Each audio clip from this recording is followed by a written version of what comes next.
That's RJ. Welcome back. Thanks for tuning into the show today. Now, today's episode, we're taking a look back on how the credit card landscape has changed over 2026 as we find ourselves midway, a little bit over midway through the year, specifically because all these changes we've seen have totally blown up my roadmap of cards of where I thought I was going to try to go and how I was going to sort of finish off the setup and, of course, get maximum value. So we'll talk about what the options are and what the best path forward is so we can be profitable together. So, of course, if that sounds interesting to you, go ahead, press the subscribe button, and let's get to work. Now, every Sunday, we come together and we do the news, all the news that you can use in the week that was in credit and finance. And we've had stories all this year of credit card programs changing. Bank of America Preferred Rewards becoming B of A Rewards and getting kneecapped really hard. We've had PNC come out of nowhere and be competitive. That was a decent one. Of course, we go back to last year. We saw a collapse of Smartly after only 8 months.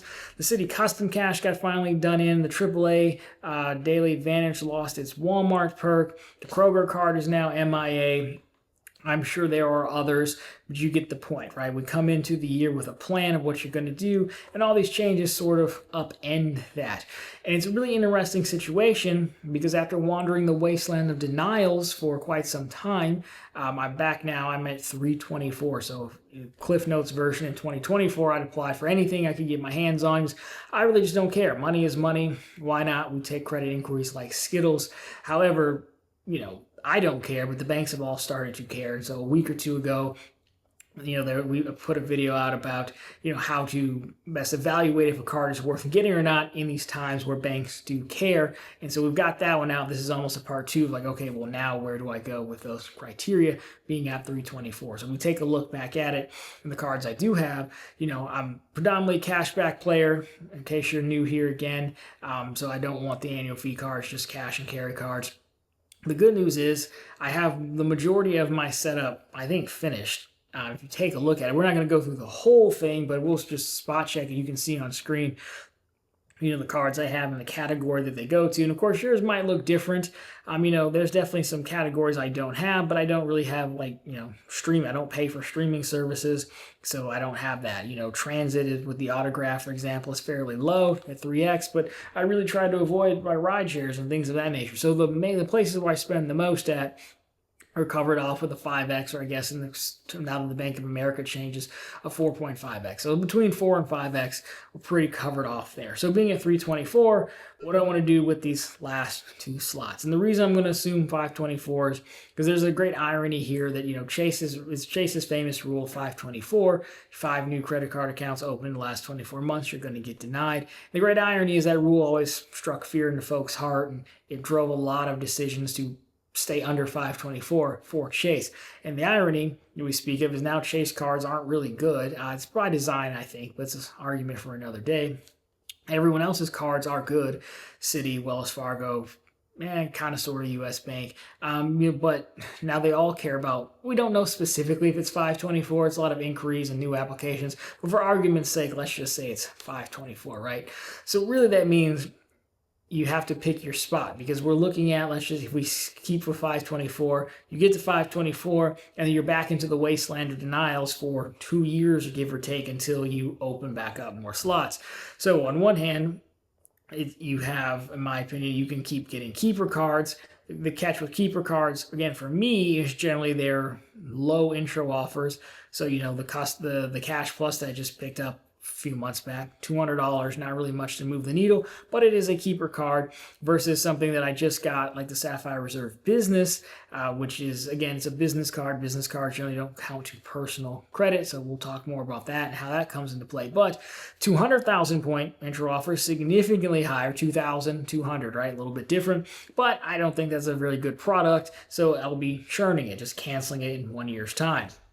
And so I'm trying to decide between those two paths with the 2 slots I have left to say. And so the interesting thing is I don't know that I have keeper cards that I need anymore. You just saw the cards I have. Maybe we'll do a video more in-depth into the wallet and how I use all of these cards and that whole thing, right? But the ones that come to mind for me are PayPal. I've talked about it before. PayPal, not because it's a $50 intro offer, but it would have given me $3 back to pay insurance, like homeowners car insurance you can pay through PayPal. I don't know if it's through every provider, but the ones that I have, which is Progressive, you can on some of them. Some of the the rental ones are like a subset of Progressive, and I don't know if they take PayPal, so I'd have to check into that a little bit more. Lucky me, the bills are coming due in like another month, so we'll find out. And then, of course, income taxes, the IRS does take PayPal through their payment processors so that you do something like that. Again, very low intro offer, but it does help the setup substantially. The Attune card from Wells Fargo also, I don't really know that I need it. Barbershops is on there. My guy really just does cash right now, but I think that could come in handy. But there's also plenty of data points of that card not coding correctly where it should. But those are really the two that come to mind. The Kroger card was on the list, but that's now MIA, so that's off. Obviously, it was more City Custom Cash, but that's off, and we don't really know what they're going to do with product changing rules right now either. So, there's that. So I like to make money from credit cards too, so you could go for something like the Strata Elite, Strata Premier, but again, we don't know if Wells Fargo or Citi is going to allow product changes a year from now, so, that you could burn up a slot churning for a higher intro offer and it not end up being a keeper card. And so all that to say, I guess I've come to the conclusion that the answer might just be to sit still and sort of monkey around in business cards for a little bit. And the reason being is, while yes, I love getting high intro offers, I think the way the game is going right now is that there's going to be more value on long-term earnings on having a solid card lineup that covers just about everything, because I don't think issuers are going to get less sensitive anytime soon.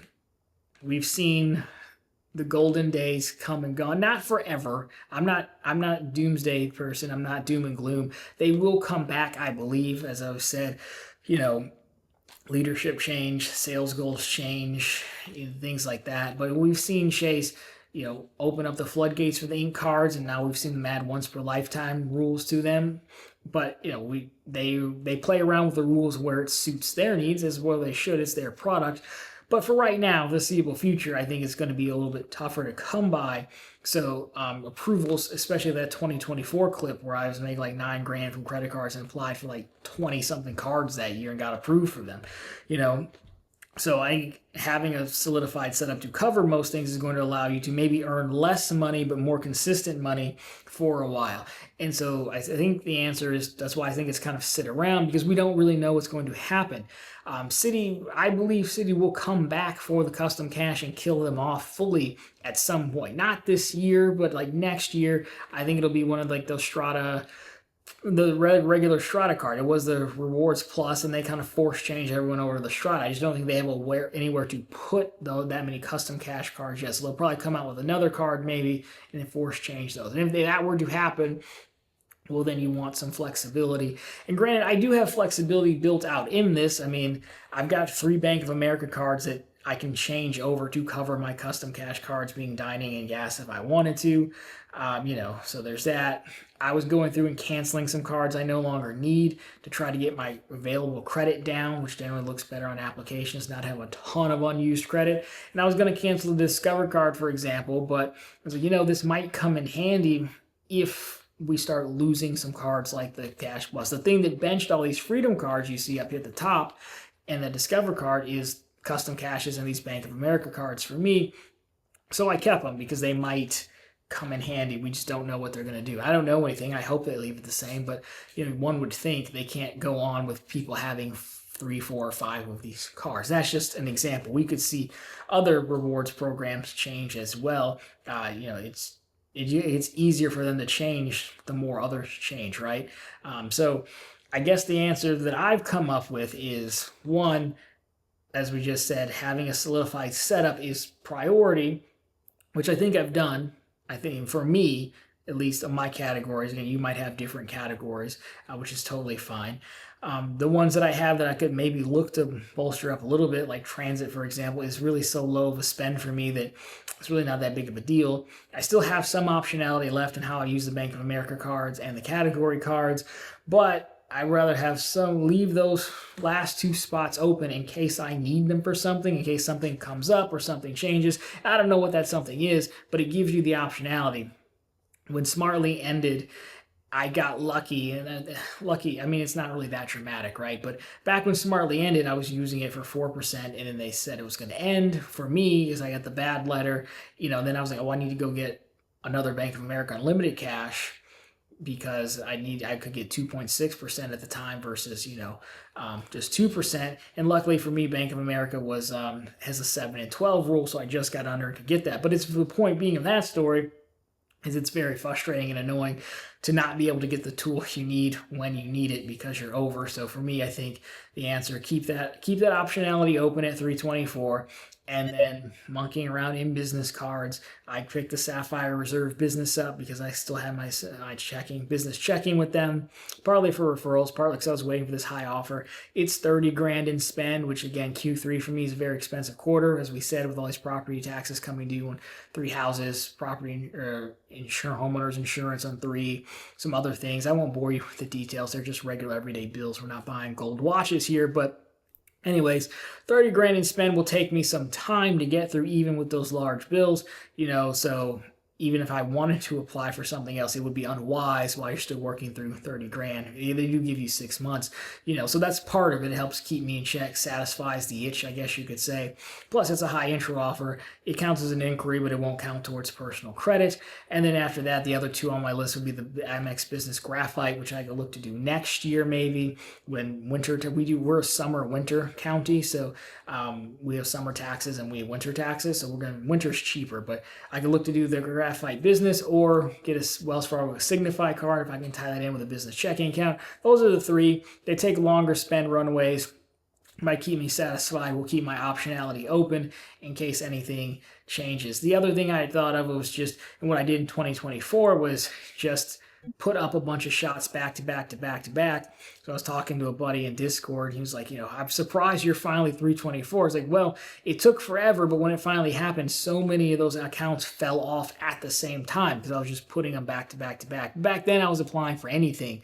Venmo card, Huntington card, Rocket Mortgage card, dumb cards, but I just wanted the money. So it was easy to hit the spend and the applications all fell off at the same time. And that is the one downside. Well, there's two downsides is you're making less money, not applying for things, but spacing out the applications can make it 524 feel like it takes forever versus when you do them, but they're all clumped together, you'll be free right at the same time, which is kind of what happened to me. And then that's why I've got, again, the Cash Plus, the Autograph Journey, and that Bank of America card late last year were my 3, and that kind of bolstered up the setup. So, long story long, I'm happy with the setup I have. I think I have solid coverage, and it will continue helping me earn towards that $5,000 a year from credit card rewards, even as the world changes around us. I still have some optionality if something new were to come up, what would be interesting. Still have some optionality with the category cards and Bank of America cards that I can swap in.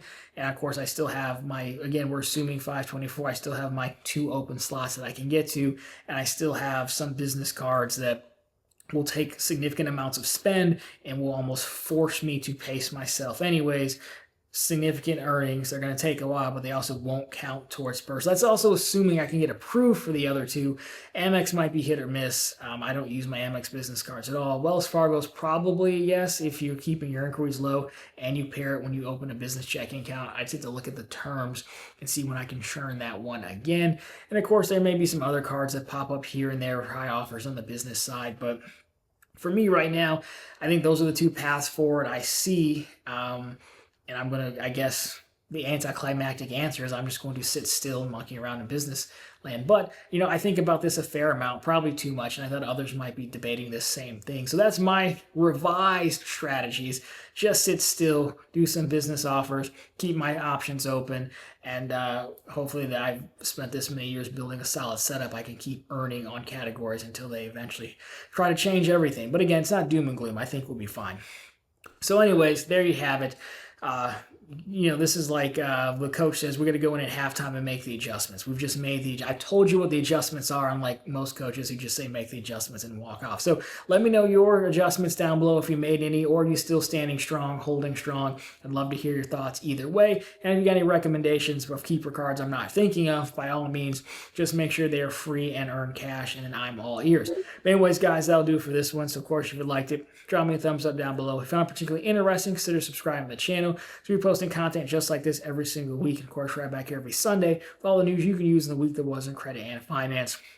And of course, every single day over on profitablecontent.com, which is the channel's blog, always linked down below for you, and on the channel homepage. We post those news stories that we're talking about. So if you want to be up to date on all the changes going on in the world of credit cards, that's your website to follow. We also have some bank promotions, which always make a good time to churn and much easier than credit cards. And we have some offers as well. But anyways, guys, that'll do it for this one. As always, thank you so much for watching. We'll talk to you very soon in the next one.